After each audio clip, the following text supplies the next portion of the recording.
Audio book वाङ्मय 22 चेतन, अचेतन एवं सुपर चेतन मन, चैप्टर 3, पार्ट 68। आत्मा क्या है? मनुष्य की आत्मा क्या है? दार्शनिकों के एक समुदाय का मत है कि सत्ता ईश्वर की है और उसके अतिरिक्त अपरिमित आत्माएं हैं जो रूप, गुण तथा अन्य समस्त बातों में उस ईश्वरीय सत्ता ब्रह्म से सर्वथा भिन्न हैं। यह एक सिद्धांत है। इसके उत्तर में एक दूसरे संप्रदाय ने कहा कि आत्मा एक अत्यंत अपार्थिव सत्ता का अंश है। मानो यह शरीर स्वयं एक छोटा सा संसार है। इस शरीर के अंतराल में मन और बुद्धि हैं और इन दोनों ही के अंतराल में आत्मा। ठीक इसी प्रकार यह सारा संसार एक शरीर है। इसके अंतराल में आत्मा। जिस तरह यह शरीर विश्वव्यापी शरीर का एक अंश है, उसी तरह यह मन विश्व मन का तथा आत्मा का एक अंश है। इस तरह का सिद्धांत विशिष्टाद्वैतवाद के नाम से प्रसिद्ध है। अब हम यह जानते हैं कि विश्वव्यापी आत्मा अनंत है, परंतु भला अनंतता के खंड कैसे हो सकते हैं? वह तोड़ा कैसे जा सकता है? उसमें विभाग कैसे होगा? यह कहना कि मैं उस अनंत का एक कण हूँ बहुत ही कवित्वमय है, परंतु विवेकशील मन के लिए यह बात एक बहुत ही बेतुकी है। अनंत के विभक्त करने का तात्पर्य क्या है? क्या कोई परिमेय पदार्थ है जिसे आप खंड खंड विभक्त कर सकेंगे? जिस वस्तु में परिमाण नहीं है, जिसे हम नाप नहीं सकते, उसके खंड भी नहीं किए जा सकते। जिससे खंड करना संभव है, उससे फिर अपरिमेयता नहीं रह जाती। इसका निष्कर्ष यह निकला कि आत्मा जो कि विश्वव्यापी है, वह तुम हो और तुम एक खंड नहीं बल्कि उसके पूर्ण अंश हो। तुम ईश्वर के पूर्ण अंश हो, परंतु ये सब विभिन्नताएं क्या है? इस संसार में हमें लाखों विभिन्न आत्माएं मिलती हैं। ये सब क्या है? जिस समय पानी के लाखों बुलबुलों पर सूर्य का प्रतिबिंब पड़ता है, उस समय उसमें से हर एक सूर्य की प्रतिमूर्तियां दिखाई देती हैं। हर एक बुलबुले में सूर्य की अविकल मूर्ति परिलक्षित होती हैं। इस प्रकार उस समय हमें लाखों सूर्य दिखाई देते हैं, यद्यपि वास्तविक सूर्य केवल एक ही है।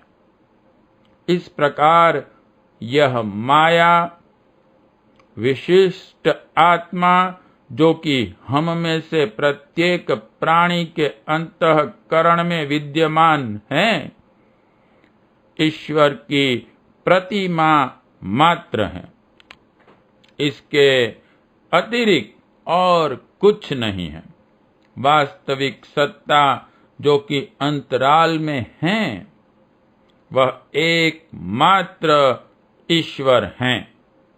उसके समीप हम सभी लोग एक हैं। इस विश्व ब्रह्मांड में आत्मा केवल एक हैं और वही हम, तुम और संसार के अन्य समस्त प्राणियों के शरीर में प्रतिबिंबित होती हैं और वह भिन्न भिन्न आत्मा के रूप में प्रदर्शित होती हैं। परंतु हम यह बात नहीं जानते। हमारी धारणा है कि हम सब एक दूसरे से भिन्न हैं और उससे, ईश्वर से भिन्न हैं। जब तक हमारी यह धारणा बनी रहेगी, तब तक संसार से दुखों का भी अंत न होगा। यह भ्रांति है।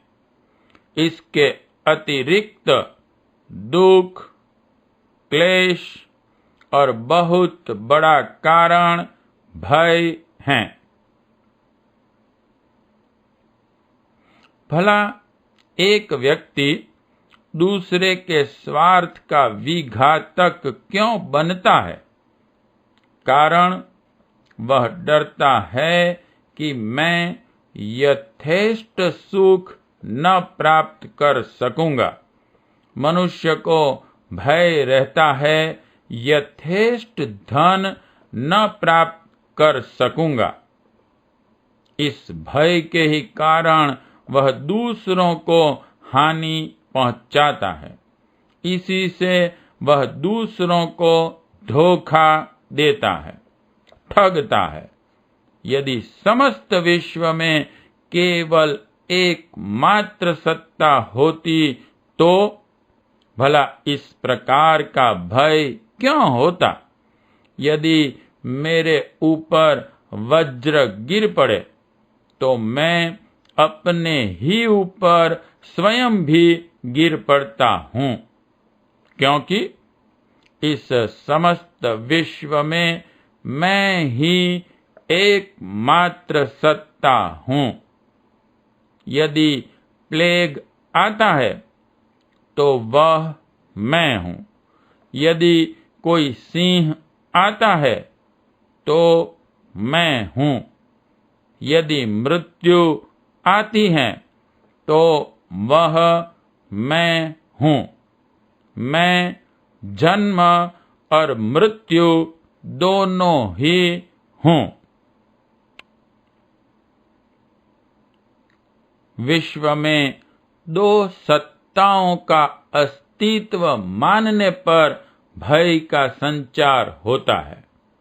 इस तरह का उपदेश हम सदा से सुनते चले आ रहे हैं कि एक दूसरे को प्रेम करो। किस लिए?